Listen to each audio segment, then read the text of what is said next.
السلام عليكم ورحمة الله وبركاته. ازيكم يا شباب، عاملين ايه؟ ان شاء الله تكونوا بخير. ان شاء الله النهاردة هنتكلم عن الدرس الثاني جبر في الوحدة الاولى الصف الثالثة ثانوي عن التوافيق.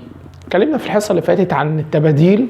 التباديل كان درس سهل، حلينا فيه اسئلة كتير، وحلينا فيه الواجب اللي انا بعته على الواتس، وحلينا فيه الامتحان. واضح من درجات الناس في الامتحان ان الدرس كان سهل. ان شاء الله النهارده هنتكلم عن الدرس الثاني التوافيق.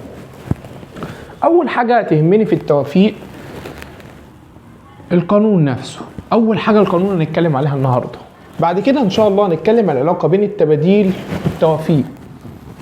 بعد كده هنتكلم عن قوانين التبسيط، ويبقى كده الدرس كله خلص والدرس الثاني خلص ان شاء الله. تعال نتكلم اول حاجه كده عن القانون. انا عندي التوافيق اسمها نون قاف ر.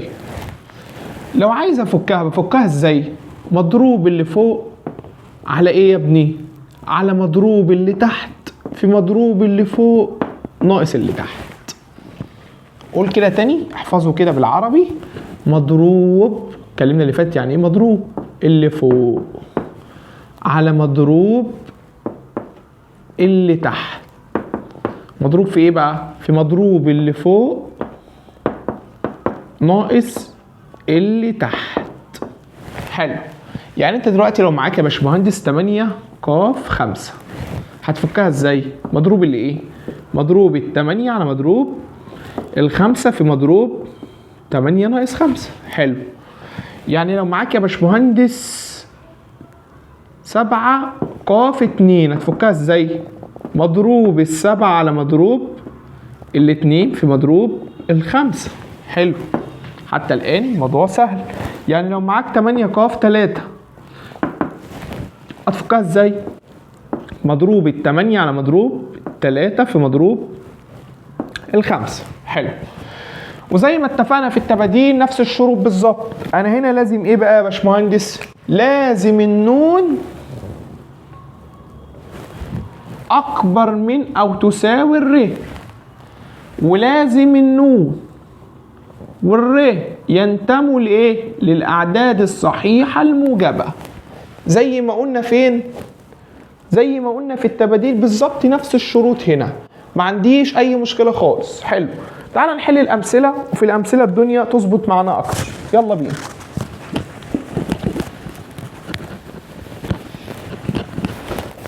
نمسك مذكره الحصه ونشوف اول مثال بيقول ايه.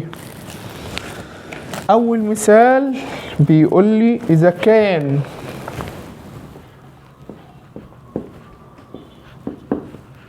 نون ق 2 بيساوي 15 اوجد نون. ماشي، تعال نحل. لو نون ق 2 بيساوي 15 احل ازاي؟ هو نون ق 2 كان عباره عن ايه يا باشمهندس؟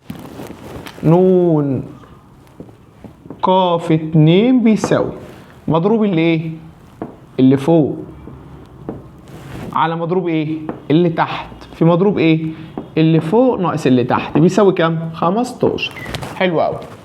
طبعا من الحصه اللي فاتت انا اعرف ابسط دي مع دي، صح؟ دي افكها ازاي؟ تطلع بره تبقى ايه؟ نون تطلع تاني نون ناقص 1 في ايه يا ابني؟ في مضروب نون ناقص 2. طب وتحت مضروب الاتنين بكام؟ ب2 في مضروب نون ناقص 2 بيساوي كام؟ 15 مقام 1. ممكن اطير دي مع دي. حلو. واعمل ايه؟ مقص. يبقى نون في نون ناقص 1 بيساوي كام؟ 30 اللي هي عباره عن 6 في كام؟ في 5. يبقى نون بكام؟ ب6. الحصه اللي فاتت خدنا الكلام ده وفهمناه كويس. حلو. تعال نبص على سؤال تاني. يلا بينا. سؤال تاني بيقول لي اذا كان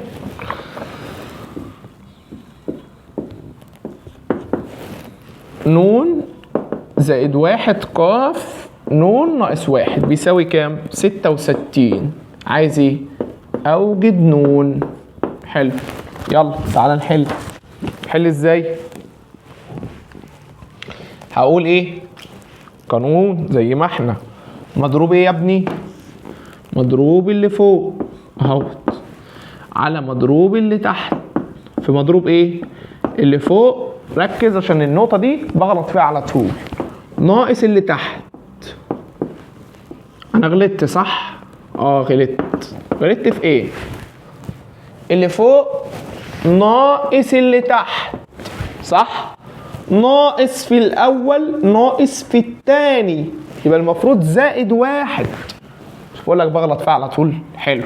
يبقى نون تطير مع نون. حلو. يبقى لي فوق مضروب نون زائد واحد، وتحت مضروب نون ناقص واحد في ايه يا ابني؟ في مضروب اتنين اللي هو بكام؟ باتنين. ده كله بيساوي 66 مقام واحد. تعرف تخلص؟ ده انا ممكن افك اللي فوق ايه؟ نون زائد واحد بره، نون بره، يبقى جوه ايه؟ نون ناقص واحد على ايه يا ابني؟ 2 مضروب نون ناقص واحد بيساوي كام؟ 66 مقام واحد. طير اعمل مقص، يبقى نون زائد واحد في نون بيساوي ايه؟ 66 في 2 اللي هو كام؟ 116 في 2 ب32. يبقى انا عايز رقمين اضربهم في بعض يدوني 132. طب ما تيجي نجرب.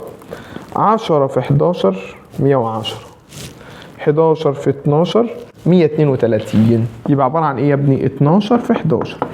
الصغير بيساوي الصغير، يبقى النون بكام؟ ب 11. يبقى تاني مسألة في الدرس ما فيهاش مشكلة. حلو قوي. ماشي، تعالى نبصوا على سؤال تاني.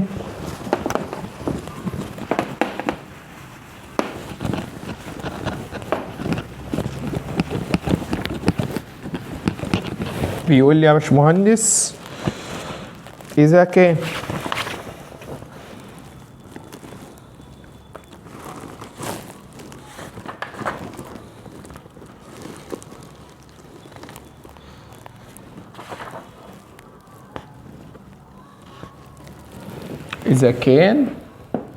يلا كده عايزك ورقتك وقلمك وآلة الحاسبة وتبتدي تحل معايا.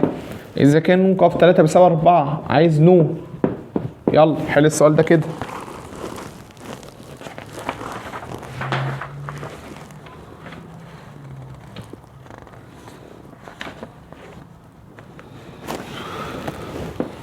ده كده أول تدريب واحد، أول تدريب في الحصة. حلو. سؤال تاني بيقول لي إذا كان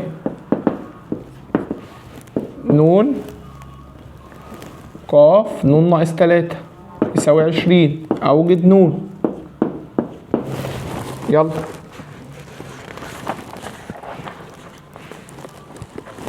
حل كده، يلا ودي فرصة لنفسك تفكر. ماشي، تعال نحل السؤالين دول كده. يلا. إذا كان نون ق 3 بيساوي 4، الحصة اللي فاتت قلنا إيه؟ لو أنا عندي إذا كان نون لام 3 بيساوي 24، تعرف تجيب نون؟ كنت بعمل إيه؟ بحل بالخطوات زي ما أنا كنت بحل في السبورة اللي قبل كده واللي قبل كده، وممكن أحل بالآلة. إذا كان نون لام 3 من الحصة اللي فاتت بيساوي 24، أحلها إزاي بالآلة؟ كنت بجرب 5 لام 3 ب60، أنزل شوية، 4 لام 3 ب24، صح؟ يبقى نون ب4. سؤال، انت كنت بتعمل التباديل ازاي بالآلة؟ نون شيفت في 5 شيفت 3، 5 شيفت في 3، 5 شيفت في 3. طب النهارده هنعمل التوفيق ازاي؟ 5 شيفت على 5 شيفت على. طب انا عايز اجرب هنا، اجرب من اول ايه؟ من اول الاثنين؟ لا، من اول ايه؟ 3، لان الرقم اللي فوق اقل حاجه ممكن يكون 3. فجرب 3 شيفت على 3 ب1، 4 شيفت على 3 ب4. ايه ده؟ خلصت، يبقى نون ب4 معنا. يبقى انا لو عايز احل بالآلة بحل بمنتهى السهوله. حلو.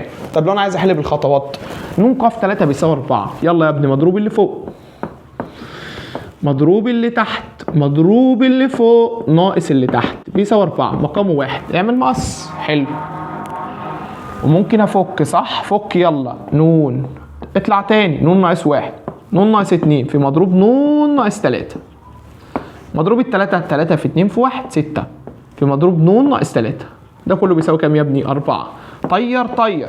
يلا، يبقى نون في نون ناقص 1 في نون ناقص 2 بيساوي ايه؟ 6 في 4 ب 24. ليه عبارة عن ايه؟ عايزهم 3 ارقام، يبقى كام؟ 4 في 3 في 2. كبير بيساوي كبير، يبقى نون بكام؟ ب4. يبقى الموضوع سهل ما فيهوش مشكلة. حلو. تعال نبص السؤال اللي بعد كده. قولي اذا كان نون ق نون ناقص 3 بيساوي 20، عايز نون. احل ازاي يا باشمهندس؟ مضروب اللي فوق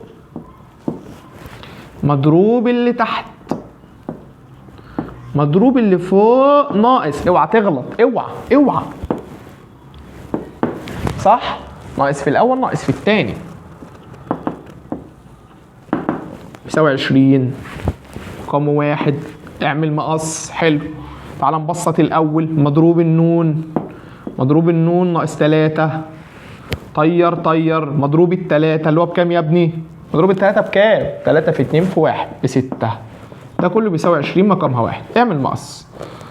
بسط الاول. نون ناقص 1 نون ناقص 2 في ايه؟ مضروب نون ناقص 3 على 6 مضروب نون ناقص 3 بيساوي كام؟ 20. طير مقامها 1. اعمل مقص. 6 في 20 يبقى نون في نون ناقص 1 في نون ناقص 2 بيساوي 6 في 20. حلو. واحد بيقول لي ايه؟ انا ممكن بدل ما اقول 6 في 20 ب 120 على الآلة وارجع ادور 3 ارقام حصل ضربهم 120 والفرق ما بينهم 1. لا. اقول له ما انا تعمل ايه؟ قال لي بص كده، ال 20 دي عباره عن ايه؟ 5 في 4. شايف سرعه البديهه؟ يبقى نون ب6. طالب برنس. بحب انا الطالب البرنس. اول جزئيه في الحصه يا شباب الحمد لله ما فيهاش مشكله خالص، دنيا سهله. ماشي. تعالى نخش على تاني جزئيه في الحصه ونشوف كده هنوصل منها لايه ان شاء الله. يلا. تاني جزئيه في الحصه عنوانها ايه؟ العلاقه بين ايه وايه؟ العلاقه بين التباديل والتوافيق. ايه العلاقه اللي عندنا في المنهج ما بين التباديل والتوافيق؟ هفكرك. يلا افكرك.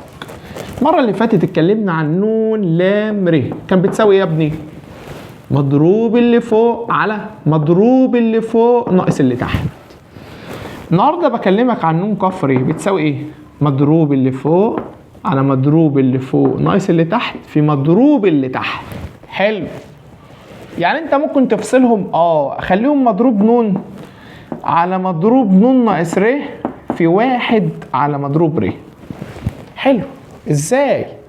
مش انت يا ابني لو جيت تضرب دول بسط في بسط مقام في مقام ارجع تاني. حلو. يعني انت ممكن تقول لي ان نون ق ر بتساوي ايه؟ ده على ده بايه؟ بنون لام ر في 1 على مضروب ر. طب وده مقامه كام؟ مش 1؟ يبقى نون ق ر بتساوي ايه؟ نون لام ر على مضروب الر. هل حضرتك بالشكل كده هتثبت معاك؟ لا. امال هتعمل ايه؟ ده انا هكتب نون لام ر كده. حلو. واكتب نون ق ر كده. حلو. فهمت انا رايح فين؟ تمام. واكتب مضروب الر كده. فهمت يا؟ مثلث. يعني انا عايز البسط هضرب الاثنين اللي تحت في بعض. نون ق ر في مضروب الر. نون لام ر بتساوي نون ق ر في مضروب الر. طب عايز حاجه من الاثنين دول اعمل ايه؟ اقسم النون لام ر على الثانيه. يبقى مضروب الر بيساوي نون لام ر على نون ق ر، ونون ق ر بتساوي ايه؟ نون لام ر على مضروب الر. حلو. تعال نحل امثله كده، وفي الامثله الدنيا هتوضح اكتر ان شاء الله. ماشي. تعال نشوف كده اول مثال. اول مثال في المذكره بيقول لي ايه؟ اذا كان 5 لام ر بتساوي 60. ماشي. وعندي س ق ر بتساوي 56. ماشي. عايز ايه؟ بيقول لي اوجد السين والر. حلو. تعال نحل المثال ده كده. حل ازاي؟ 5 لام ر بتساوي 60. تعرف توصل؟ 5 لام ر بتساوي 60. اروح اعملها بالاله. 5 لام كام ب 60 يا آلة؟ تقول لي 5 لام 3 يبقى الر ب3. طب لو عايز احل بالخطوات، ده 5 لام ر بتساوي ايه؟ 5 في 4 كده كام يا ابني؟ 20. عايز توصل لايه؟ ل 60. يبقى 5 في 4 في ايه؟ في 3. يعني بيساوي 5 لام 3 يبقى الر ب3. حلو. اروح للسين ق ر. سؤال الاول. سؤال هو انت ليه رحت حليت هنا الاول ما حليتش هنا؟ ليه؟ رد يا ابني. ليه رحت حليت هنا الاول ما حليتش هنا؟ يا ابني رد. بالظبط كده. ماشي، انا بس صوتك كان واطي ما سمعتكيش. قالت لي ايه؟ قالت لي يا باشمهندس هنا في مجهول واحد، هنا في مجهولين. باشمهندس دي معادله في مجهول واحد اقدر احلها، معادله في مجهولين ما اقدرش احلها. حلو. قالت لي لما تجيب المجهول ده اعوض بيه هنا هتصبح دي معادله في مجهول واحد احلها برضه. صح كده؟ بحب الطالب اللي فاهم. يبقى انا عندي س ق ايه؟ مش ر بقى، س ق ايه؟ 3 بتساوي كام يا ابني؟ 56. يلا حل. مضروب اللي فوق، مضروب اللي فوق ناقص اللي تحت في مضروب اللي تحت. واحد بيقول لي ايه؟ بيقول لي هو انت ما كنتش بتقول كده من شويه؟ امال كنت بقول ايه؟ بقول لي انت كنت بتقول مضروب اللي فوق على مضروب اللي تحت في مضروب اللي فوق ناقص اللي تحت. يا ابني ما الضرب عمليه ابداليه، يعني انا لو كتبت مضروب 3 في مضروب س ناقص 3 هي نفسها لو كتبت مضروب س ناقص 3 في مضروب 3، مفيش اي فرق. حلو. يلا هنعمل ايه؟ هبسط س ناقص 1 س ناقص 2 مضروب س ناقص 3. حلو. على مضروب التلاتة ب6 مضروب س ناقص 3 بيساوي 56. طير مقام واحد اعمل مقص يبقى س ناقص 1 في س ناقص 2. فاكر السبوره اللي قبل دي بتساوي 56 في 6، ممكن اعملها على الآلة تديني 336 واجيب 3 ارقام ورا بعض. واحد يقول لي ايه؟ يقول لي 56 دي عباره عن ايه في ايه؟ 8 في 7 في 6 اللي هي ال6 دي.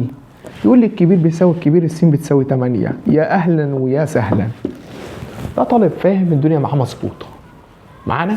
ففكره ان انا اجيب السين والريم وهتلاقي زي كده الموضوع سهله. ماشي، تعال نبص على سؤال تاني. يلا بينا.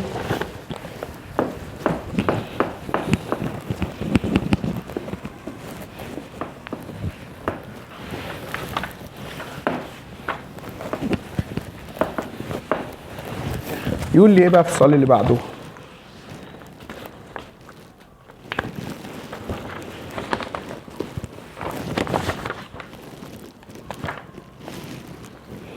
يقول لي إذا كان نون لام ر بتساوي 720 نون قاف ر، عايز ايه؟ أوجد الر. يلا حل ازاي؟ حل ازاي؟ نون لام ر بتساوي 720 نون قاف ر. مش انا ممكن اشيل حاجه واحط دلاله الثانيه؟ يعني لو شلت نون لام ر احط ايه؟ نون قاف ر في مضروب الر. حلو. يبقى انت تجيلي هنا يا باشمهندس اهو، شيل لي نون لام ر، هتحط ايه يا ابني؟ نون قاف الر في ايه يا ابني؟ مضروب الر بتساوي ايه؟ 720 نون قاف ر. طير برنس. مضروب الر بتساوي 720. هروح للحصه اللي فاتت. 720 واحد في ايه؟ في 2 في 3 كده 6 في 4 24 في 5 120 في 6 720. يبقى مضروب الر بتساوي ايه؟ مضروب الستة. يبقى الر بتساوي ايه؟ 6. خلصت. هو كان عايز الر، انا خلصت. طالب محنك. في طلبه بتبقى بتحضر معانا طلبه محنكه. فيقول لي ايه؟ بيقول لي يا باشمهندس عايز اجيب النون. يا ابني حبيبي، هل هو طلب منك النون؟ لا. فما تجيبهاش، ما تجودش. مفيش اي اسلوب رياضي هنا يمكنني اللي انا اجيب النون اطلاقا. فبلاش والنبي يا باشمهندس، خليك كده ايه، بلاش الحلفان بالنبي قوي الاول اصلا، استغفر الله العظيم. بلاش اللي انت ايه تجود. ركز بس على اللي احنا عايزينه وركز فيه بس. حلو. يلا تعال نبص السؤال اللي بعد كده. كده احنا فهمنا ازاي نستخدم القانون ده.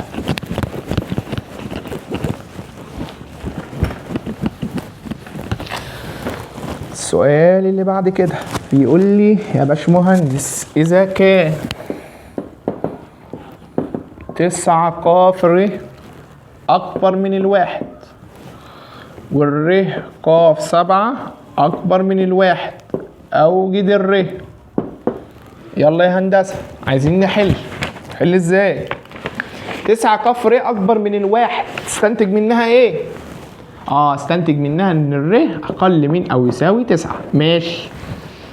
ر ق 7 اكبر من الواحد، استنتج ايه؟ استنتج ان الر اكبر من او يساوي 7. حلو. يبقى الر لو انا حطيتها في النص كده الر اكبر من او يساوي ايه واقل من او يساوي ايه؟ الر اكبر من او يساوي 7 واقل من او يساوي 9. يبقى الر بكام؟ برقم ما بين ال7 وال9 اللي هو كام؟ 8. خلصت. فالحل عندي هنا ايه؟ ر ب8. فلو طلعت عوضت فوق 9 ق 8 وعملتها على الآلة هتطلع برقم اكبر من الواحد. ولو جبت 8 ق 7 هتطلع برقم اكبر من الواحد. خلصت. حلو قوي. ماشي. خلاص انا كده خلصت المسألة. تلاقي واحد بيسألني سؤال. اسأل. يقول لي يا باشمهندس انت ليه هنا ما اخدتش السبعة مع ان فيه يساوي؟ وليه هنا ما اخدتش التسعة مع ان فيه يساوي؟ حلو، سؤال طالب شاطر. حضرتك تعالى هنا عوض بالسبعة. 9 ق 7 برقم اكبر من واحد؟ اكبر من واحد، صح. طب تعالى عوض هنا كده. 7 ق 7 على الآلة بواحد، والواحد مش اكبر من الواحد، فهنكتب جنبه ايه؟ مرفوض. طب ما التسعة نفس القصة. 9 ق 7 هتطلع اكبر من واحد، صح. طب 9 ق 9 هتطلع بواحد، والواحد مش اكبر من واحد، فنكتب جنبه مرفوض. جود كويشن. برنس. طالب ده برنس. ماشي. تعال نبص على سؤال تاني. يلا بينا. سؤال تاني بيقول لي يا باشمهندس، بيقول لي ايه؟ ماشي.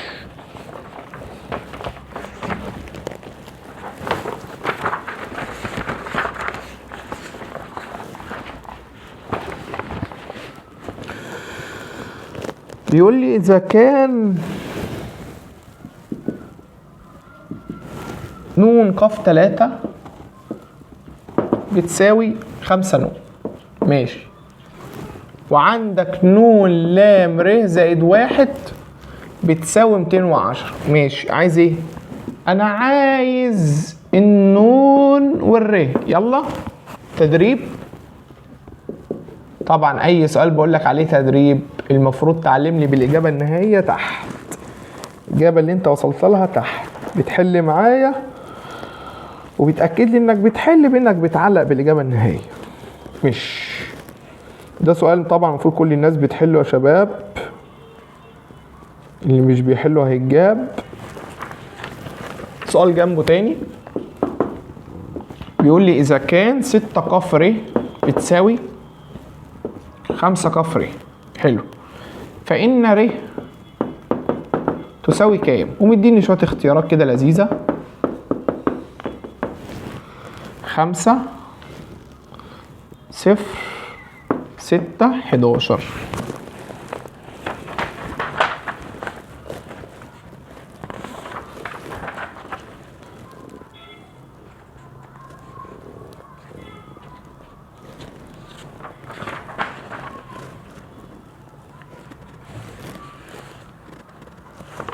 مش تعال نحل اخر سؤالين في الجزئيه دي. ابتدي احل. بيقول لي ايه؟ اذا كان ن ق 3 بيساوي 5 ن، ن ل ر زائد 1 بيساوي 210، عايز ن ور. احل فين الاول؟ احل هنا، صح. ليه؟ عشان في مجهول واحد. تعال نحل هنا. ن ق 3 بتتحل ازاي؟ ن ق 3 اللي هو ايه يا ابني؟ مضروب ايه؟ مضروب النون على ايه؟ مضروب التلاتة في ايه؟ مضروب النون ناقص 3. ماشي. ده كله بيساوي 5 ن. تعرف تبسط مضروب النون تتفك ايه؟ نون في نون ناقص 1 في نون ناقص 2 في مضروب النون ناقص 3 على مضروب 3 اللي هو ب6 مضروب نون ناقص 3. ده كله بيساوي ايه؟ 5 ن اللي هي مقامها ايه؟ مقامها 1. النون تطير مع النون. حلو. مضروب نون يطير مع مضروب نون ناقص 3. يبقى حضرتك وصلت لايه؟ لنون ناقص 1 في نون ناقص 2 في ايه يا ابني؟ في 1 بيساوي ايه؟ بيساوي 6 في 5.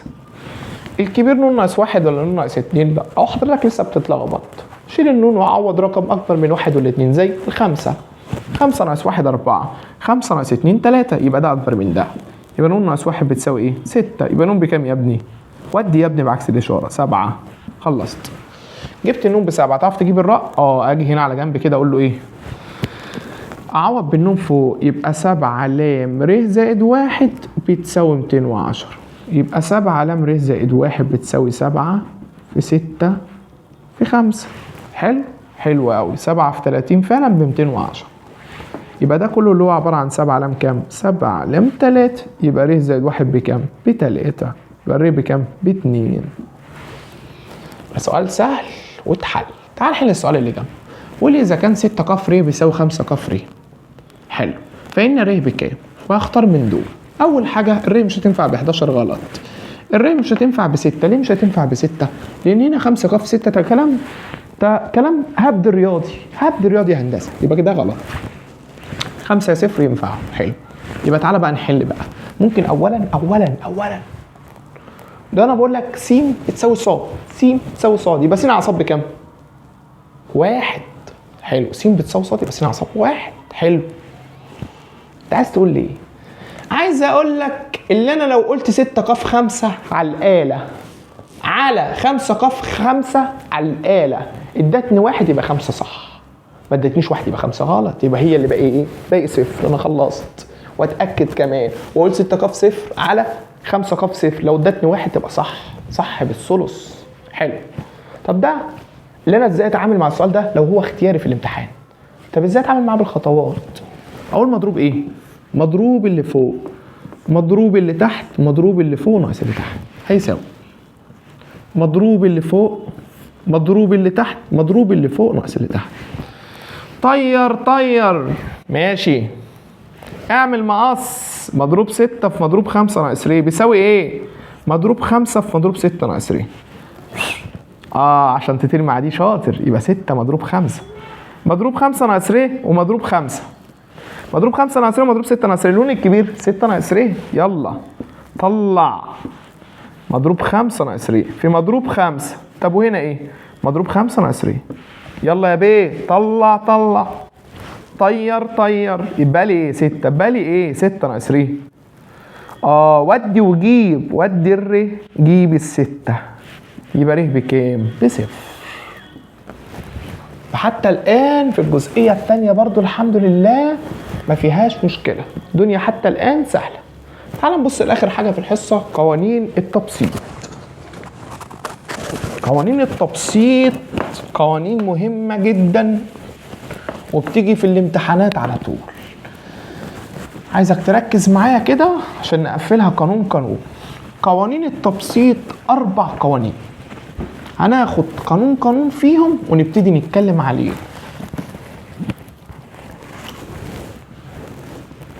قوانين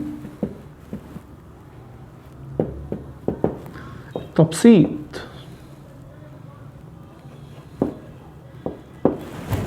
اول قانون بيقول لي ايه؟ بيقول لي لو انت عندك توفيقه ن ق ه بتساوي توفيقه تانية ن ق لام ليهم نفس النون. استنتج ايه؟ استنتج اما ه بتساوي لام او ه زائد لام بيساوي ن. اوقات كتير لما بنشرح القانون ده بالشكل ده ما بيثبتش مع الطالب. امال يثبت معاك ازاي؟ لو انا عندي توفيقه بتساوي توفيقه ليهم نفس النون استنتج ايه؟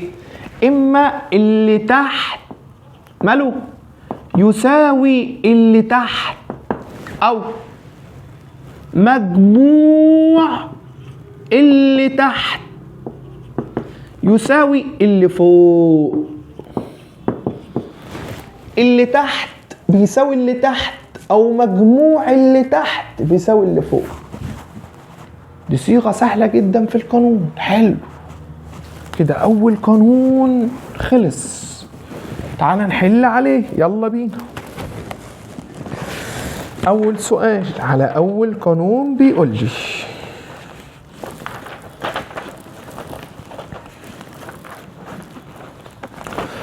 لي اذا كان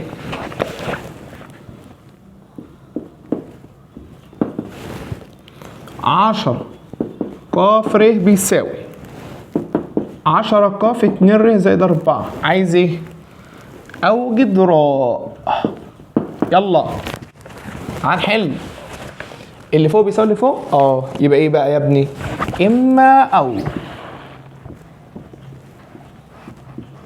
اما اللي تحت ماله؟ اما اللي تحت بيساوي اللي تحت او مجموع اللي تحت تحت هنا وهنا بيساوي اللي فوق. جيب وودي، جيب 2 ر ناقص ر ودي -4. هل الر بسالب 4؟ لا. يبقى ده ايه يا ابني؟ فاي. ماله؟ مرفوض. مينفعش الر تبقى برقم سالب. او 3 ر زائد 4 بيساوي 10. 3 ر بيساوي 6، يبقى الر بتساوي 2. يبقى اللي وصلت له اول حاجه ان الر ب2. ده اول سؤال. ماشي، تعال نبصوا على سؤال تاني. بيقول لي اذا كان ن ق 5 بيساوي ن ق 6 وعندي ن ل ر بتساوي 990. عايز ايه بقى؟ اوجد ن ور. يلا يا بيه، يلا نحل. حل ازاي؟ ن ق 5 بتساوي ن ق 6. احل هنا الاول ولا هنا؟ هنا صح، عشان في ايه؟ مجهول واحد. يبقى امسك دي اقول لها ايه؟ والله لما كان ن ق 5 بيساوي ن ق 6 كنت بقسم الحل حلين، اما اللي تحت بيساوي اللي تحت، والخمسة طبعا ما بتساويش ال6 مش هتوصلني لحاجة، او مجموع اللي تحت بيساوي اللي فوق. يبقى النون بيساوي كام يا ابني؟ 11. واخد ال11 اعوض بها هناك. 11 ل ر بتساوي 990. تقول ايه؟ برنس. يقول لي 11 في 10 في 9. شاطر رياض. يبقى 11 ل ر بيساوي ايه؟ 11 ل 3. يبقى الر بكام؟ ب3. كده معانا الر، معانا النور. ماشي، حلو قوي. تعال نبصوا على سؤال تاني. يلا. لازم يا شباب وانت بتتفرج على الفيديو يكون معاك كشكول وقلم تحل معايا. تخلص الحصة هتلاقي المعادلة سهلة ومش مستاهلة، تلاقي المنهج سهل، الدنيا مش محتاجة. طب انت لو مش بتحل معايا خلاص يبقى انت بتصعب الدنيا على نفسك يا بيه. حليت معايا الدنيا خلصانة، ما حلتش انت اللي هتقع مننا. ماشي، ندور لك على اسئلة تانية عشان الدنيا كلها تتقفل وما اسمعش صياحك. ماشي، بيقول لي ايه بقى؟ بيقول لي اذا كان س ق ص ماشي بيساوي 2 في س ق ص زائد 1. ماشي، وفي نفس الوقت بيقول لي اللي انت عندك س ق ص بيساوي س ق ص ناقص 1. عايز ايه؟ قول لي بص انا عايز السين والصاد. السؤال ده يا شباب ثواني بس كده عذرا، السؤال ده لسه هناخد فكرته ونحله كمان شويه، هناخد بس القانون بتاعه لسه، ده متعلق بحاجه لسه هناخدها دلوقتي. ماشي ماشي ماشي ماشي يا شباب. ماشي، هنخش بقى على القانون التاني. القانون التاني يا باشمهندس بيقول لي ايه بقى في القانون التاني؟ بيقول لي يا باشمهندس لو انت عندك توفيقة مقسومة على توفيقة، ايه العلاقة بقى؟ بيقول لي النون اكبر من نون بواحد والره اكبر من ره بواحد، يبقى ده كله بيساوي ايه؟ بيقول لي بيساوي نون الكبيرة على ره الكبيرة. خلصت المسألة. تعال ناخد امثلة. لو بقول لك 8 ق 6 على 7 ق 5 ده يساوي ايه؟ 8 على 7. شاطر، حلو. لو بقول لك 6 ق 4 على 7 ق 5 هيساوي ايه؟ اوعى تغلط هجيبك، ركز. هو انا ايه اللي اتغير؟ ده انا حطيت نون الكبيرة تحت وحطيت ره الكبيرة تحت، يبقى فك ايه؟ نون على الره؟ لا، فك ره على النون. نفس القصة بس ايه؟ ره على النون، بس اني ره واني نون، ره الكبيرة ونون الكبيرة زي ما انا. يبقى 5 على ايه يا ابني؟ 5 على 7. حلو قوي حلو قوي.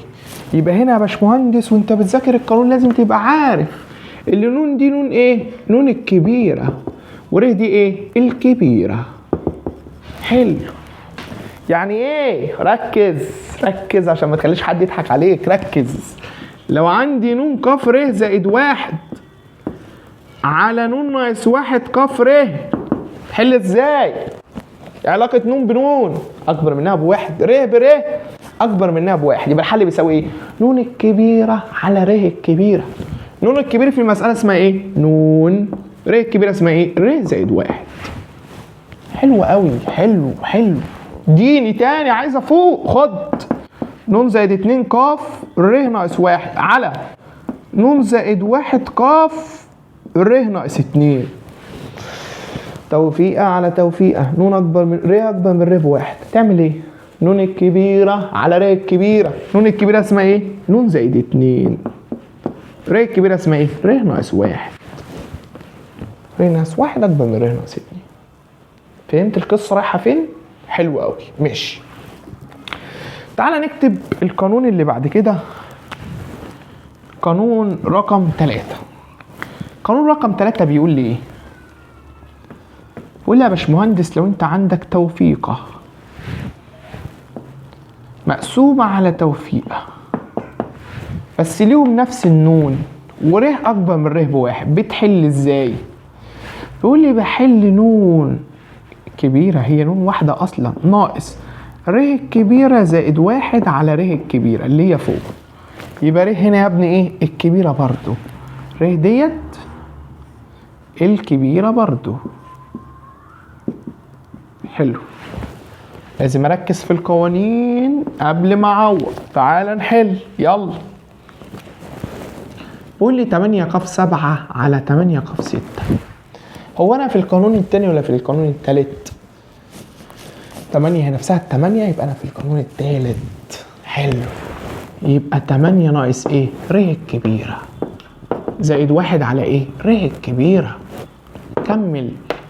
1 2 على 7 برنس. حلو.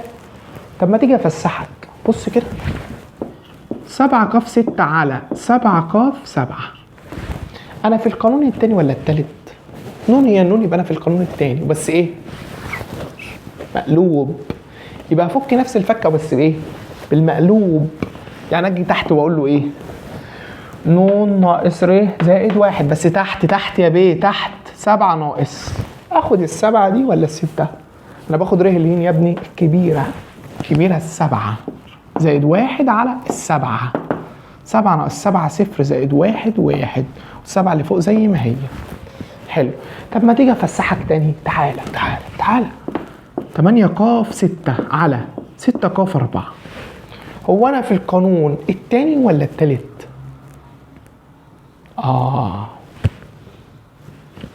اتفسحت انت فعلا. القانون التاني ولا التالت؟ اولا نون مش زي نون، يبقى انا مش في التالت، والفرق ما بينهم مش 1، يبقى انا مش في التاني. حلو. بس انا لو رحت لقاعدة السلسلة بتاع التفاضل ممكن ابسط المسألة. ازاي؟ ركز معايا كده. ده انا ممكن اعمل شرطتين كسر وانزل ده فوق، وبدل ما ده هنا انقله الناحية التانية. حلو. واضرب المسألة في حاجة واقعة في النص ما بين 8 وال6 7، ما بين ال6 وال4 5، واكتبها في البسط 7 ق 5. واحد يقول لي ايه؟ اراك بتمشي المسألة على مزاجك، بتزود حاجات من عندك. والله ما زودت. هو انا ضربت المسألة في ايه كده؟ في 7 ق 5 على 7 ق 5. يعني ضربت المسألة في ايه؟ في واحد. يبقى المسألة ما اتغيرتش، لان اي حاجة في الواحد بايه؟ فاي حاجة الواد اللي بيقول واحد ده واد مش مظبوط. حلو. شفت بقى الصيغة بقت عاملة ازاي؟ شفت واتعلمت. 8 ق 6 على 7 ق 5 في التاني ولا التالت؟ في التاني. يلا فك. نون الكبيرة على ر الكبيرة. طب وده كده نون اكبر ر اكبر من ر بواحد، نون اكبر من نون بواحد، ر اكبر من نون بواحد، نون اكبر من نون بواحد، ر اكبر من ر بواحد. ارنبنا في منور انور وأرنب أنور في منورنا. ماشي، يبقى ايه؟ نون الكبيرة على ر الكبيرة. يلا يا بيه كمل. 8 في 7 ب56، 6 في 6 ب36، طير 6 مع 6 يديني 5 على 3. ده الطالب اللي مش مظبوط، ده الطالب ايه؟ اللي بيهبد. لكن هي اخرها كده خلصت، اللي بيهبد. حلو ماشي. يبقى حتى الان يا شباب 3 قوانين دول بنستعملهم بسهولة، محتاج بس ورقة وقلم وتمشي دنيتك معايا. ماشي، اخر قانون في الحصة كلها قانون رقم 4. بيقول لي بص، قانون ده قانون جمع. بيقول لي لو انت عندك توفيقة وبتجمعها على توفيقة تانية ليهم نفس النون وريه اكبر من ريه بواحد، بتجمع ازاي؟ بتزود على النون واحد وتاخد ريه الهين يا ابني الكبيرة، يبقى باخد من هنا ريه الكبيرة. كده القوانين كلها بتاع النهارده خلصت. هنبتدي بس نحل امثلة عشان نأكد الفكرة بتاع الدرس. يلا بينا.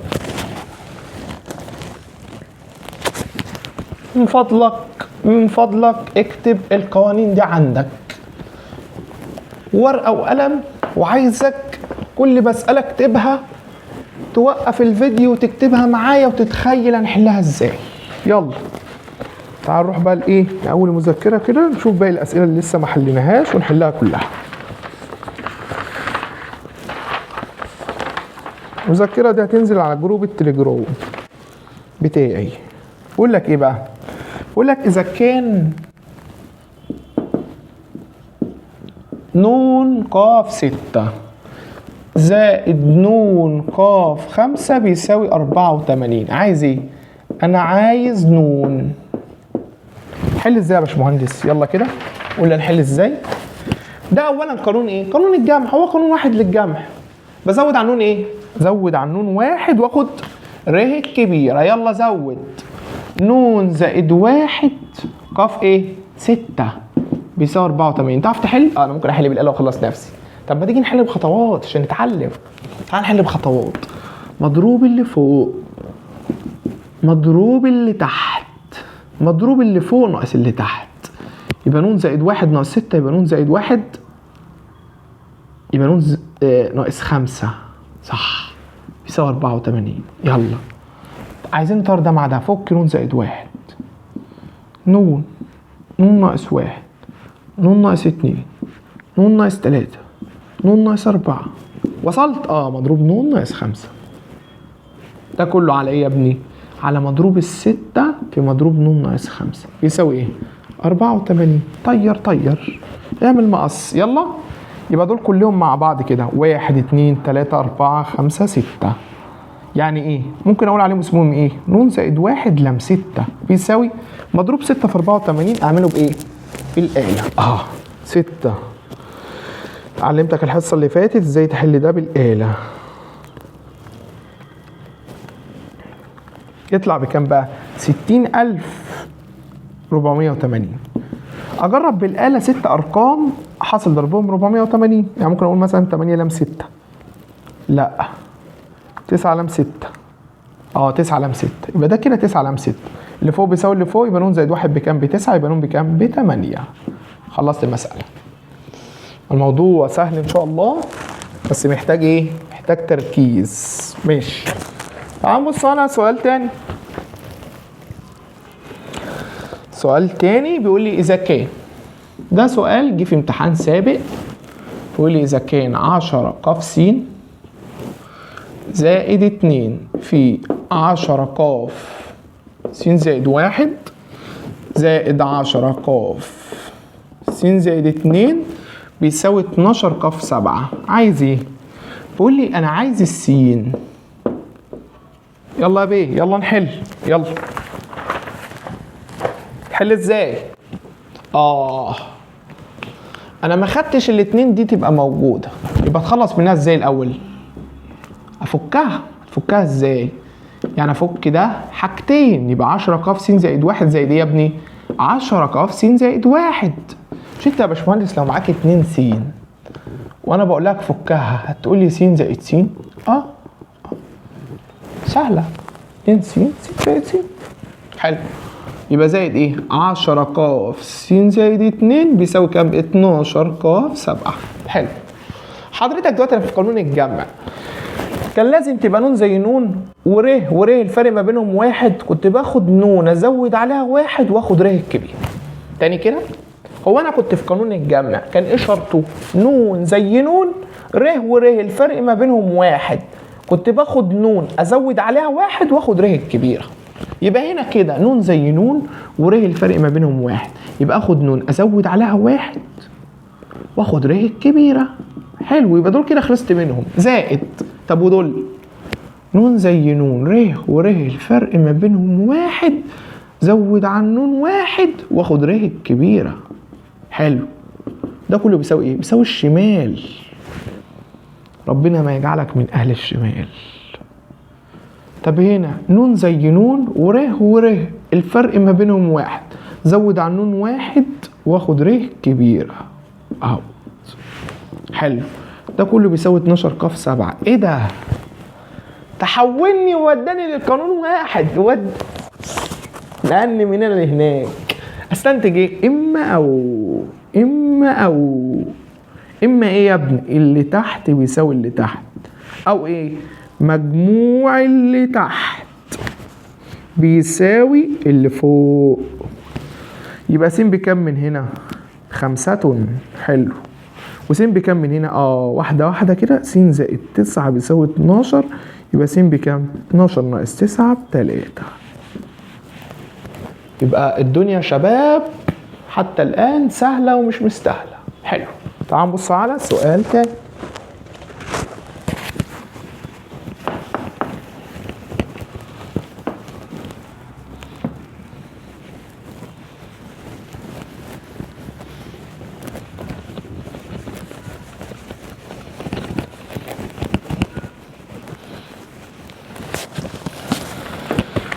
سؤال تاني بيقول لي ايه بقى؟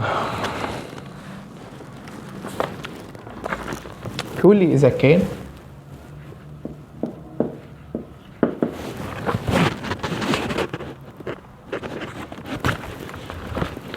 نون ق ر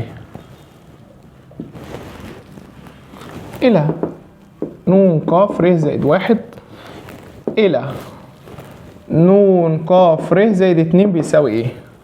15 الى 42 الى 91. عايز ايه؟ بيقول لي اوجد النون والره. ماشي، حلو، تعال نحل. حل ازاي؟ مش انا ممكن اخد 2 اصحاب 2 يعني اخد دي على دي بتساوي دي على دي، واعمل معادله ما بين النون والره، واخد دي على دي تساوي دي على دي، واعمل معادله تانية ما بين النون والره. حلوا مع بعض على الاله او بالخطوات. خلصت. حلو، طب ما تيجي نمشي واحده واحده كده. اللي انت بتقوله ده بقى يبقى نون ق ر زائد 1 اللي هو التاني على التاني اللي هو نون ق ر يساوي ايه؟ 42 على 15. ممكن ابسطها على الاله دي، هتقبل على 3 فيها 5 على 3 فيها كام؟ 1 12 14، يبقى 14 على 5. حضرتك ممكن تبسط دي. ده انا في القانون الكام؟ ده ولا ده؟ نون هي النون، يبقى انا في القانون اللي تحت. طب فك ده، توفيق على توفيق، بعمل ايه؟ نون ناقص ر الكبيره زائد 1 على ر الكبيره ناقص ر ناقص في التاني بناقص 1 زائد 1 بتاع القانون على ر زائد 1. ده كله بيساوي كام؟ 14 على 5. ثواني كده. ايه اللي انت عملته هنا؟ يا ابني انا كتبت نون ناقص ر زائد 1 على ر، بس ر الكبيره هنا اسمها ر زائد 1، وضربت ناقص في الاول وناقص في التاني. ماشي، بسطت مقص. يبقى 5 نون ناقص 5 ر بيساوي 14 ر زائد 14.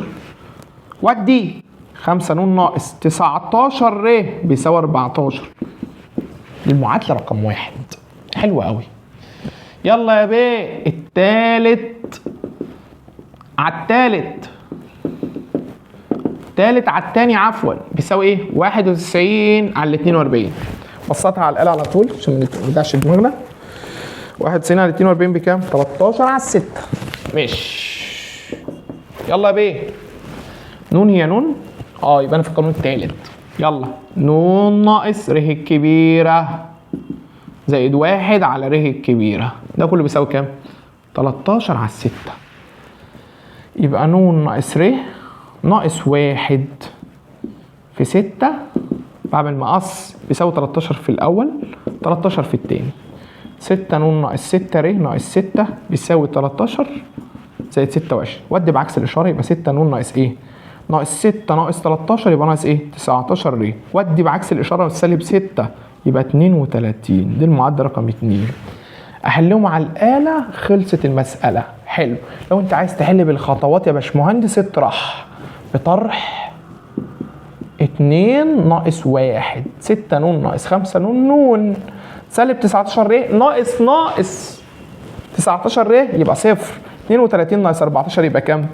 يلا 32 ناقص 14 يبقى عندك كام يا باشمهندس؟ الواحد بقى مجهد في الرياضة فعلا. 2 ناقص 1 18. حلو. طب انت جبت نون، تعرف تجيب الر؟ عوض في اي معادلة، عوض في دي مثلا. يبقى 5 في 18 ناقص 19 ر بيساوي 14. اودي الر بعكس الاشاره يبقى 5 في 18 ناقص 14 بيساوي ايه؟ موجب 19 ر. اقسم على 19 اجيب الر. حلو قوي. يبقى انا كده هكتب على الاقي ايه؟ 5 في 18 ناقص 14 واقسم على 19 يبقى الر بكام؟ ب4. يبقى انا كده جبت النون وجبت الر. مساله مهمه جدا تتكرر في الامتحانات كتير يا شباب، ده كده مالها مهم جدا. حلو. تعال نشوف كده افكار تانية نحلها. يلا بينا.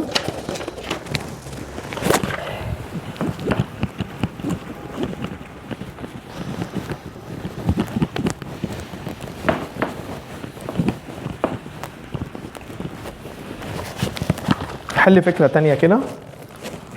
بيقول لي ايه؟ بيقول لي يا باشمهندس اذا كان نون ق ر بتساوي نون ق ر زائد 1 وعندك نون ق ر إلى نون ق ر ناقص 1 بتساوي 7 على 6. عايز ايه؟ أنا عايز النون وعايز الر. يلا تعال نحل السؤال ده كده وبعد كده نخش على أسئلة تانية. ماشي. حل ازاي؟ أنا ممكن آخد الجزء ده معادله برضو في مجهولين والجزء ده معادله في مجهولين واخلص نفسي بعد كده. ماشي. يلا الجزء ده الاولاني توفيقه بتساوي توفيقه يبقى اما اللي تحت بيساوي اللي تحت ودي بعكس الاشاره لا تساوي 1 صح؟ يبقى ماله مرفوض، ما وصلتش بيه بحاجه. او مجموع اللي تحت بيساوي اللي فوق يبقى 2 ر زائد 1 بيساوي نون صح؟ يبقى 2 ر ناقص نون بيساوي ايه؟ سالب 1. حلو. دي المعادله رقم 1. طب وهنا يبقى نون ق ر على نون ق ر ناقص 1 بيساوي 7 على 6. انا في القانون الثاني ولا الثالث؟ انا في الثالث. يبقى نون ق ر على نون ق ر ناقص 1 اللي هي عباره عن ايه؟ نون ناقص ر زائد 1 اللي هو ر الكبير على ر بتساوي 7 على 6. اعمل مقص يبقى 6 نون ناقص 6 ر زائد 6 بيساوي 7 ر. ودي بعكس الاشاره 7 ر يجي لها 6 ر يبقوا كام؟ 13 ر. يجي لها 6 نون بتساوي 6 زي ما هي. معادله رقم 2. حلو. طبعا ممكن احل على الآلة بسهوله. 2 يساوي سالب 1 يساوي سالب 1 يساوي 13 يساوي 6 يساوي سالب 6 يساوي 6 يساوي واقول له يساوي اديني الر، اقول له يساوي اديني النون. واعمل لك فيديوهين على القناه عندي على اليوتيوب باشمهندس محمد عبده. فيديو فيه حل المعادلات باستخدام الآلة الحاسبه العاديه كاسيو، وفيديو تاني حل المعادلات باستخدام الآلة العربي. خش فيه وتعلم لو انت ما اتفرجتش عليه قبل كده. طب لو انا عايز احل بالخطوات انا ممكن اضرب دي في 6 اهوت. ليه هتضرب في 6؟ عشان اخلي ده زي ده. ممكن اضربها في سالب 6 واجمع يبقى سالب 6 ايه؟ في 2 سالب 12 راء. سالب 6 في سالب نون يبقى موجب 6 نون. سالب 6 في ده ب6 وسماها المعادله رقم 3. واجمع بقى بجمع 2 و3. ايه اللي يحصل بقى؟ 13 ر وسالب 12 ر سالب 6 نون وموجب 6 نون صفر. 6 و6 12 يبقى كده جبت الايه؟ الر. واطلع اعوض بالتعويض في 1 مثلا واكتب واحد كده ابسطها على نفسي يبقى 2 ر، اجيب دي بعكس الاشاره زائد 1 بيساوي ايه؟ النون الناحيه الثانيه، واعمل الر ب 12 يبقى 2 في 12 ب 24 زائد 1 بيساوي النون، يبقى النون بكام؟ 25. فكده جبت النون وجبت الايه؟ الر. دي برضو كانت مساله كويسه. حلو، تعال نبص على سؤال تاني، يلا بينا.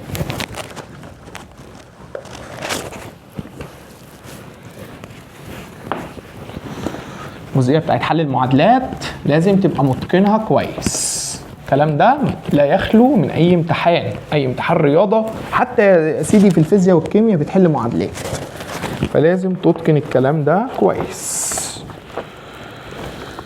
بيقول لي سؤال، يلا عايزك تبتدي تحل معايا تدريب، يلا. اذا كان ن ك 4 على ن ناقص 2 ك 3 بيساوي 7 إلى 2، أوجد ن. يلا كده اشتغل معايا.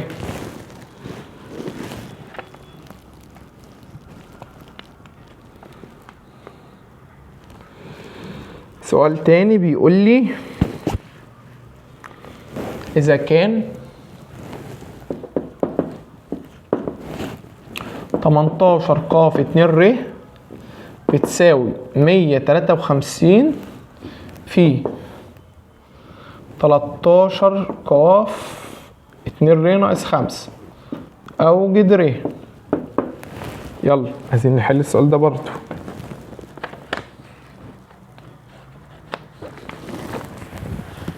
حل ازاي؟ يلا سؤال ن ك 4 على ن ناقص 2 ق 3 بيساوي 7 على 2. احل ازاي ديت؟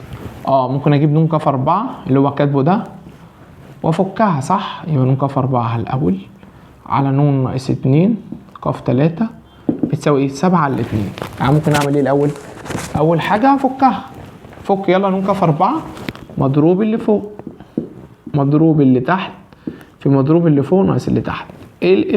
على زي ما هي، مضروب النون ناقص 2 مضروب اللي تحت مضروب اللي فوق ناقص اللي تحت يساوي 7 على 2.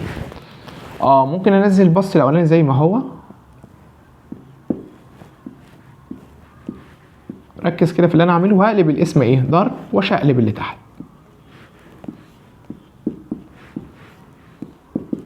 ده كله بيساوي 7 على 2. تعال ركز بقى كده، هو ايه اللي ممكن يطير مع ايه؟ انا ممكن اطلع الاربعه دي بره، يعني اخلي ده كله اولا كسر واحد بيساوي 7 على 2. اطلع الاربعه بره يبقى لي ايه؟ 4 مضروب 3، وانزل مضروب ال3 فوق لان كده كده هيطيروا مع بعض. حلو، ممكن اختصر دي مع دي، صح؟ يعني اطلع النون بره، اطلع النون ناقص 1 بره، يبقى لي جوه نون ناقص 2. حلو، يبقى دي كده انا كتبتها. طب ودي اكتبها لان كده كده هتطير معاها. نون ناقص 4 نون ناقص 5 ده الكبير، طلعه بره، هيبقى لي جوه ايه؟ نون ناقص 5.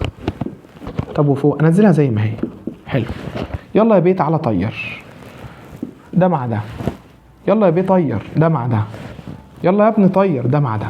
حلو، الاربعه والاثنين على الاثنين فيها الواحد على الاثنين فيها الاثنين، يبقى ايه اللي اتبقى لي من هنا من المقام كله؟ 2 في ن ناقص 4 في 7. يعني ممكن اشيل الاثنين من هنا واحطها هنا يبقوا كام؟ 14، واضرب 14 في ن و14 في سالب 4 يديني كام بقى؟ 8 2 4 في 1 ب 4 و2 6. حلو، سالب 4 في 14 لا 4 في 4 ب 16. ثواني كده، اللي انا عملته ده غلط يا شباب، هيديني سالب 56. حلو، لو الدنيا دي لفت معاك انت كده كده هتضرب 2 في ن ناقص 4 في 7، ف2 في 7 ب 14 واضرب على طول. ده كله هيساوي ن في ن، اعمل بقى مقص ن تربيع ناقص ن، ودي بعكس الاشاره اجيب، يبقى ن تربيع ناقص 15 ن ناقص 56 بيساوي 0. دي لما تيجي تبقى زائد احلل واساوي بالصفر. طبعا ممكن تحل على الاله لو السؤال اختياري، السؤال مقالي يبقى ن ونون 7 و8 زي ما خدنا في التحليل في الاساسيات، موجب يبقى سالب وسالب، يبقى اما ن ناقص 8 بصفر ومنها ن بكام؟ ب8، او الن ناقص 7 بصفر ومنها ن بكام يا ابني؟ ب7. حلو قوي، ماشي. السؤال اللي بعد كده بيقول لي 18 ق 12 بيساوي 153 في 13 ق 2 ر ناقص 5. حل ازاي؟ يلا فك فك فك 18 ق في 12 اللي هي عباره عن ايه؟ ثواني كده يا شباب، انا مش لازم افك ده كله. 18 ق 2 ر يا شباب، 2 ر يبقى مضروب 18 على مضروب ايه؟ 2 ر في مضروب 18 ناقص 2 ر. حلو، هيساوي يلا 153 زي ما هي مضروب 13 على ايه؟ مضروب 2 ر ناقص 5 في مضروب ايه؟ 13 ناقص 2 ر زائد 5، يعني 18 ناقص 2 ر، بحيث اللي دي يطير مع دي. حلو، حلو قوي. اعمل مقص يا بيه. لما تعمل مقص يبقى كام بقى؟ مضروب 18 مضروب في مضروب 2 ر ناقص 5 بيساوي ايه؟ 153 مضروب 13 مضروب في مضروب 2 ر. ممكن اطلع من دي ابسطها صح؟ ده ممكن اعمله بالآلة على طول اهو. 153 في مضروب 13 اسيبه زي ما هو، و2 ر تطلع بره، هيبقى لي جوه ايه؟ 2 ر ناقص 1 و2 ر ناقص 2 و2 ر ناقص 3 و2 ر ناقص 4، يبقى 2 ر ناقص 1 وناقص 2 وناقص 3 وناقص 4. حلو، ويبقى 2 ر ناقص 5 تطير مع دي. ركز كده، يعني انت في الشمال يبقى لك ايه؟ يبقى لي 153 مضروب 13 مضروب في ايه بقى؟ 2 ر و2 ر ناقص 1 وناقص 2 وناقص 3 وناقص 4. طب ما انت ممكن اجمعهم ازاي؟ 2 ر لام 1 2 3 4 5، 2 ر لام 5. طب وفي اليمين؟ في اليمين مضروب 18. طب ما انت ممكن تطلع 18 في 17 نفس القصه، في 16 في 15 في 14 ويبقى مضروب 13 يطير مع مضروب 13. طب اللي انت عملته ده اسمه ايه؟ 18 لام 1 2 3 4 5. حلو، بيساوي ايه؟ 153 مضروب في ايه؟ في 2 ر لام 5. يبقى يا شباب السؤال ده كده فيه غلط بسيط. ايه هو؟ ال 153 دي المفروض مش موجوده في السؤال كله. حلو، ده كده الغلط اللي في السؤال ده. ماشي، يبقى حضرتك دلوقتي هتستنتج ايه؟ اللي النون بتساوي النون، يبقى 2 ر بتساوي كام؟ 18، يبقى ر بكام؟ ب9. حلو قوي. ماشي، تعال نبصوا على سؤال تاني. يلا خلاص يا شباب، احنا بنخلص الحصه كلها.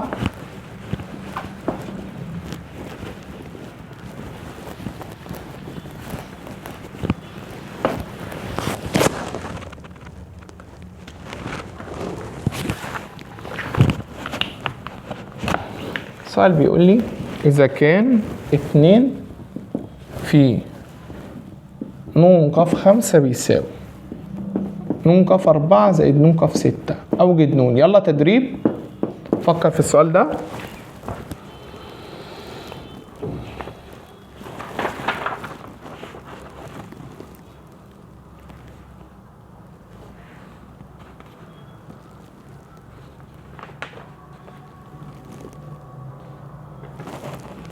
سؤال تاني بيقول لي إذا كان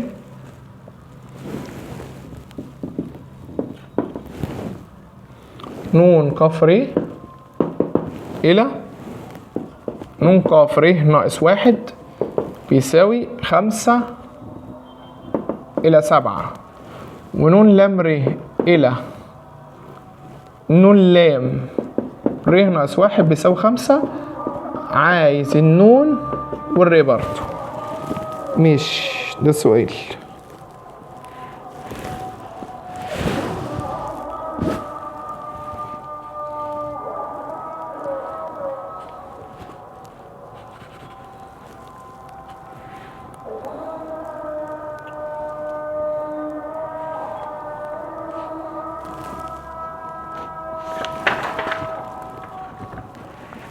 خلاص احنا بقينا فكرة اهوت، وبقينا بعد كده ايه تاني ممكن نحله بعد كده؟ ماشي، السؤال بعد كده بيقول لي ايه؟ بيقول لي 2 في ن ق 5 بيساوي ن ق 4 زائد ن ق 6. حل ازاي؟ ممكن اقسم المسألة دي كلها على حاجة تقبل. ايه اللي يقبل؟ حاجة في النص زي ايه؟ ن ق 4. ركز كده عشان نعرف اشمعنى ن ق 4. اول حاجه الاتنين دي بتنزل زي ما هي. طب وده قانون ايه؟ ده النون هي نفس النون، يبقى القانون رقم 3. تفكوا ازاي بقى؟ نون ناقص الكبير زائد واحد على الكبير. حلو، هيساوي نون كف 4 نون كف 4 بواحد زائد نون كف 6 على نون كف 4 نون كف 6 على نون كف 4. اوعى تقول لي نفك، امال هتعمل ايه؟ ده انت بالنسبه لك يا باشمهندس هنا العمليه كده ما مشيتش، ده انا عايز الوسط. ايه الوسط اللي ممكن نحل بيه افضل من نون كف 4؟ نون كف 5. حلو، يبقى شيل ده كده شيل ده كده، تحل بنون كف 5. ليه نون كف 5؟ عشان ده على ده يديني واحد، اللي هو اللي 1 في 2 ب2 هيساوي. طب نون كف 4 نون كف 5 القانون ده بس ايه؟ مقلوب. طب ونون كف 6 على نون كف 5 القانون ده برضه بس معدول. يلا تعال نحل كده.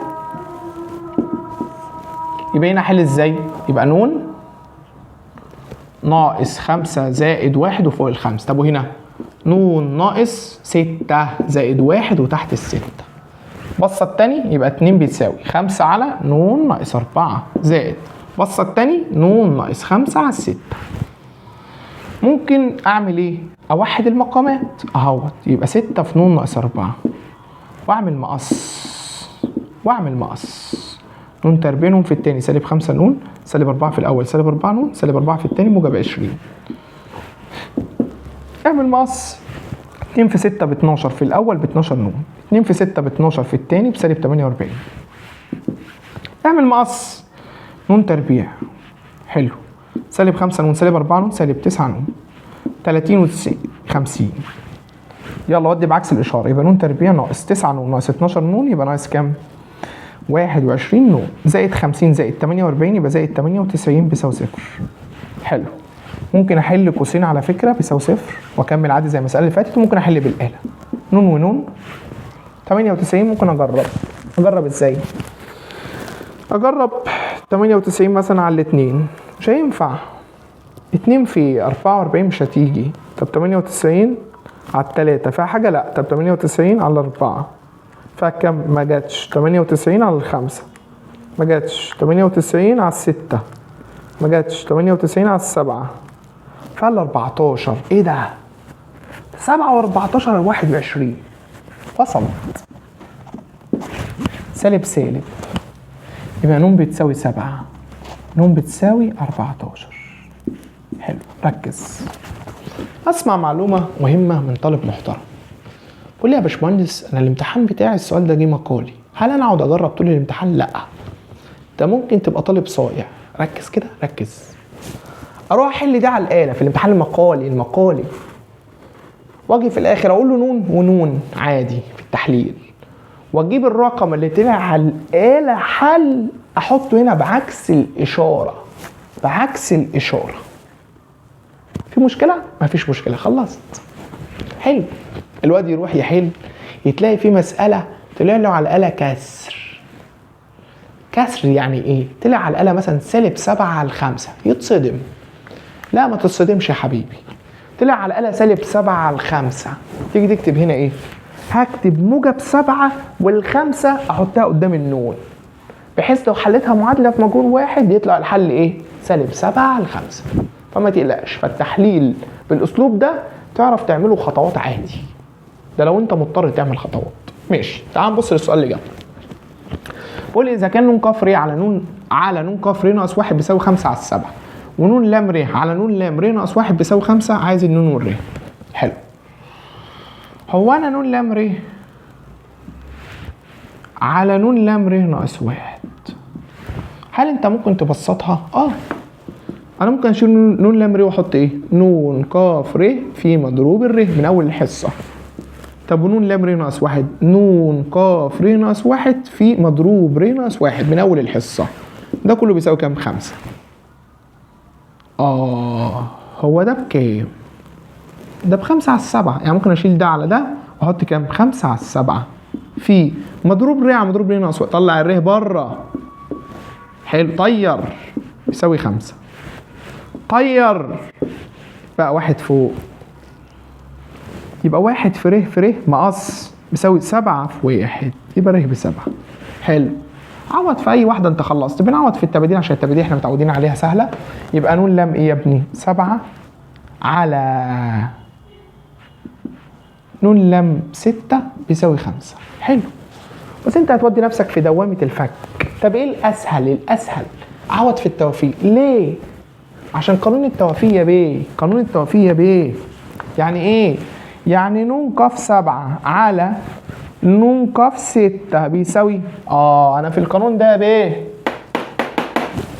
ن ناقص 7 زائد 1 على 7 يساوي كام؟ 5 على 7. مقام بيساوي مقام، يبقى بسط بيساوي بسط. ن ناقص 7 زائد 1 يعني ن ناقص 6 بيساوي 5. يبقى ن بكام؟ 11. خلصت. يبقى قطر الحل بيعلمك تختار انهي اسلوب تعرف تحل بيه بسرعه. ماشي، تعال نبص على سؤال تاني.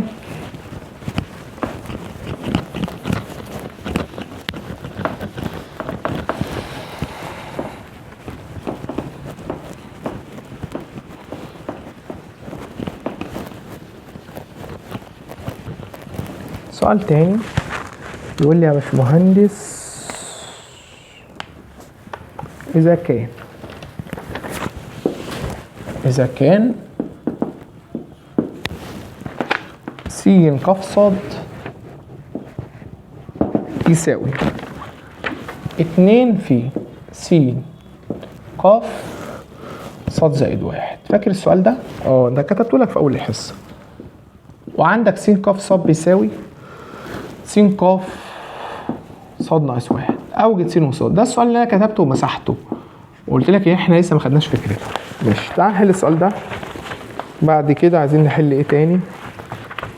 انا بقفل لك كل الدرس عشان ما يبقاش عندك اي مشكله ان شاء الله. ده ما يمنعش ان الواجب بسيب لك فيه جزء محتاج تفكر فيه شويه عشان توصل له. ده يا شباب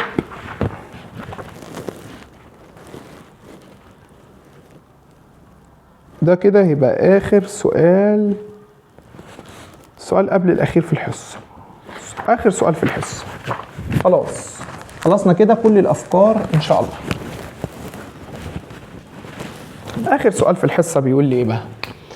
اذا كان س ق ص بيساوي 2 في س ق ص زائد 1 وس ق ص بيساوي س ق ص ناقص 1، حل ازاي؟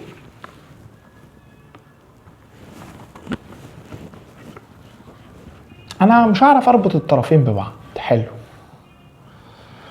طب هل كل طرف اطلع منه بمعادلتين اخلص؟ تعال نشوف. س ق ص بيساوي 2 في س ق ص زائد 1. اللون الكبير س ق ص زائد 1. يعني ممكن انزل س ق ص بتساوي 2 س ق ص زائد 1 واقسم الطرفين على ايه؟ على الصغير. ايه الصغير؟ س ق ص اهوت. بعد كده هنا هيديني 1. طب والشمال 2 في ده القانون الكام؟ القانون الثالث. حلو. اللي هو بيتفك ازاي؟ س ناقص الكبير زائد 1 على الكبير. حلو. وده يطير مع ده طبعا. حلو. يبقى ده مقامه 1. اعمل مقص 1 في ص زائد 1 ص زائد 1 هيساوي 1 في 2 في الكلام ده. 2 في الاول 2 في الثاني. يلا جيب. يبقى 2 س جيب ناقص 3 ص يساوي 1. سيبها زي ما كانها. حلو. او استخدم دي بقى. س ق ص بيساوي س ق ص ناقص 1 اهوت. س ق ص بيساوي س ق ص ناقص 1. اقسم الطرفين على ايه؟ الصغير. الصغير س ق ص ناقص 1. س ق ص ناقص 1. في اليمين لما اقسم القانون س ناقص ص زائد 1 على ص كبير. الشمال هو بيديني 1 رقم 1. اعمل مقص يبقى س ناقص ص زائد 1 بيساوي ايه؟ ص. ارتب على نفس الترتيب ده. يبقى س ناقص 2 ص وخرج ده بعكس الاشاره. لو حليتها بالاله هعرف احل. طب لو عايز احل بالخطوات ممكن اضرب ده في سالب 2 عشان اجمع الس تطير. يلا اضرب في سالب 2 يبقى سالب 2 ايه؟ س موجب 4 ص بيساوي ايه؟ سالب 2. يساوي موجب 2. دي المعادله رقم كام؟ 3. بجمع ايه يا ابني؟ 1 و3. يلا جمع صفر جمع ص جمع في الشمال 3. اخد ال3 دي واعوض في اي معادله. عوض هنا يبقى 2 س ناقص ايه؟ 9 بيساوي 1. يبقى ال2 س هتساوي ايه؟ 10. يبقى الس بكام؟ ب5. وهنا يا شباب الحصه خلصت. اتمنى يكون الفيديو فاتكم والمحاضرة كانت سهلة، وبالتوفيق لكم جميعا إن شاء الله. كل اللي نقدر نعمله في الأيام الصعبة اللي احنا فيها، والمذاكرة اللي بقت صعبة علينا، والهروب بقى سهل قوي من المذاكرة، والملهيات بقت كتير، اللي احنا باستمرار ندعي ربنا عز وجل ان هو يعيننا على المذاكرة ويعيننا في حياتنا ويوفقنا دايما ان شاء الله. بالتوفيق للجميع ان شاء الله. السلام عليكم.